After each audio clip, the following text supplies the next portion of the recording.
Hi, I'm Krista. I'm so glad you're here. Welcome to the reading.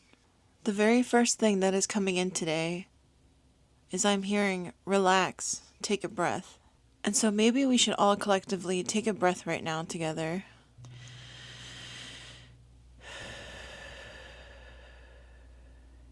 And I feel this energy of having so many things to do and just not enough time to do them. Like a long list of to-dos. And that is causing anxiousness.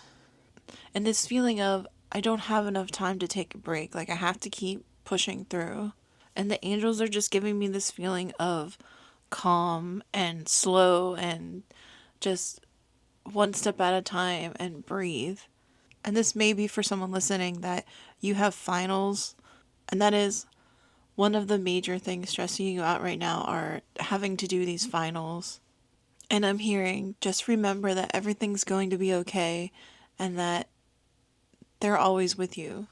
And I feel that is one of the reasons why they had me pull out this blue color today. This like real deep navy blue. It's very calming, very grounding, very peaceful energy. And I feel like that the angels are trying to give that energy to you right now. They're trying to bring you peace. And they want you to just take a moment for yourself today. Even if it's a couple minutes. And to just sit in solitude, sit in silence, turn off your phone, and just spend a couple minutes with them reconnecting. And doing that will bring you this peace. Another thing I saw before I started this reading, all this week I keep getting the energy of like an arrow being pulled back. Like when you pull back an arrow, you're building that energy to propel forward. And I feel like the angels are using that as a metaphor for this time period of preparing for 2026. And it's like the angels are saying, we want you to rest. We want you to be in the moment, to pull back your energy, and that we are instead focused on the momentum forward. Like we're focused on the arrow going towards the target. When right now, as we enter into the shortest day of the year in the United States, we need to pull back our energy. Okay, I'm feeling called to use this deck first.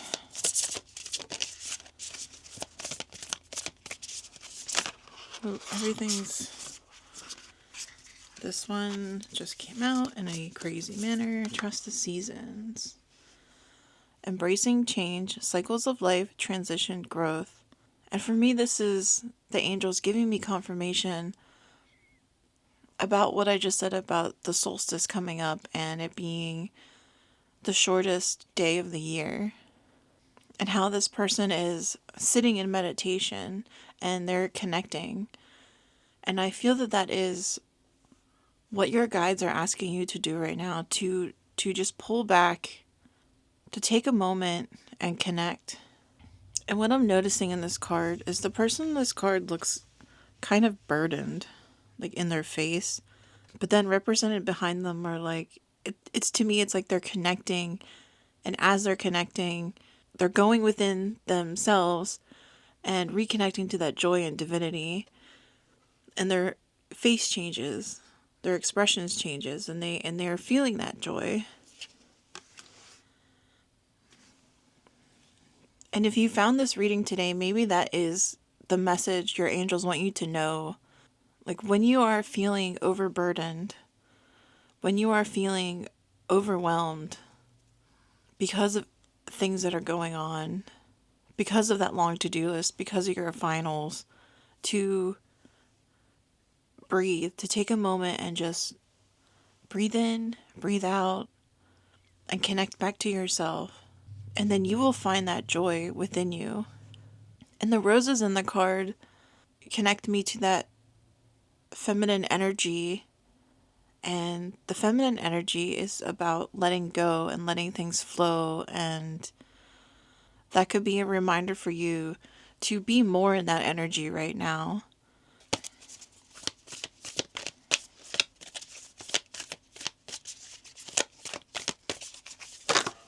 Ooh. Okay, I cut to the cards being laid out to save time.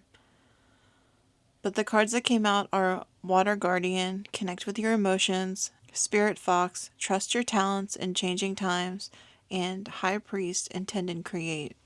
With the Water Guardian card, it is that energy of going with the flow.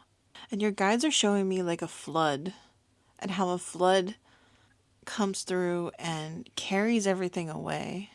And it makes a mess of things. And I'm hearing that that is how you may be feeling with your emotions right now. It's as if your emotions are carrying you away, that you are being flooded with emotions, flooded with things of the past, or like things coming up to the surface, things that were along at the bottom of the sea, and now it's like they're all rising to the top of the water. And I feel that that is on purpose. And it's like Spirit is asking you to deal with those things before we enter 2026. And for some of you listening, you may be being busy on purpose, keeping yourself busy so that you don't have to deal with these emotions that are rising, that you don't have time to sit and deal with the things that are inside of you. But I know for so many of us, 2025 has been about transformation and growth. And that is showing up in the cards, like here, transition, cycle, growth. And that in the process of going through this growth this year in 2025, that you have discovered your gifts, or you are just now discovering your gifts to be used in 2026. And with this card here, I'm getting the feeling of lightness, like like up in the clouds, the feathers, this feeling of being unburdened, of floating above it. And water to me also symbolizes like purification.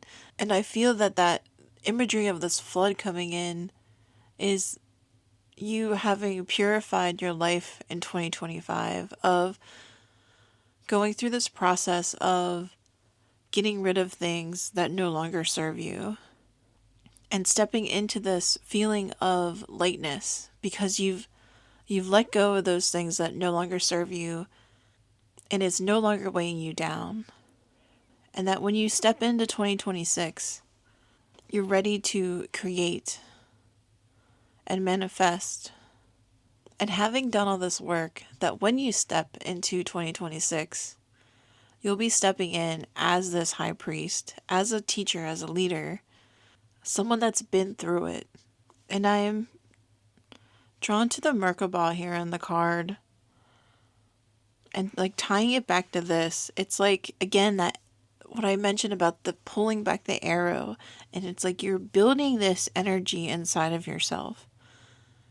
When you connect, when you slow down, it's building that inner light. It's building and building and building the energy to be used to create that life for yourself. And I know it's not, but I'm seeing this imagery here. I'm seeing it as like a wrench. And that to me symbolizes like building. And that is what you do when a flood comes through. You have to rebuild. But when you're rebuilding from a place of authority and power. And I'm also feeling through these cards, what may lead you to this authority and power is a third eye awakening. And I'm getting that from these two cards here. That you have gone through this spiritual awakening this year. And now you are connected to heaven. Like you have become a bridge from heaven to earth. And that is one of the gifts that you are realizing this year. That you have this gift of connection. It's interesting. Your guides are making me feel like burdened with responsibility. Like you have discovered that you have this connection. You've went through the spiritual awakening and you have developed this deep connection with spirit, and it feels like a burden because it feels like such a great responsibility to have this connection. It's funny that they mentioned like finals and like to-do lists at the beginning of this reading, and now I'm feeling like you're saying I wish that was my problem. I wish I wish I could go back to the days where my biggest burden in life was my finals. And now I have this weight. It's like a weight of spirituality on me. This weight of being awakened. The weight of dealing with all these emotions and healing and having gone through it mostly alone, mostly independently. And now you're on the other side of it and it's like, now what? And I feel like that is when your spirit guides come back in and they say, trust your talents in changing times, trust your gifts. And this is an odd metaphor they're giving me, but they're showing me your spiritual gifts as like a new pair of shoes, where you first get them and they're a little tight or they don't fit quite right, but you break them in. And after a couple weeks of wearing them, the shoes, start to mold to your feet and it becomes more comfortable. And that's kind of how I feel like you are with your spiritual gifts right now. Like, it's uncomfortable and you're just learning how to walk. But your guides are saying you don't have to worry about that right now. That is looking too far into the future and to take things one step at a time. And for right now, just to be in the moment, just to sit and breathe and connect and to keep building that energy for 2026. It's like resting. Like 2025 was a lot for you. And now it's just time to rest and pull back and to enjoy yourself. And if you need permission to take a break, your spirit guides are giving you permission right now. This is your permission to take a break. Well, I'm going to end the reading here. I don't want to take up too much of your time today. Thank you so much for being here with me. And until I meet with you in the next reading, I'm wishing you a wonderful and blessed day. Bye.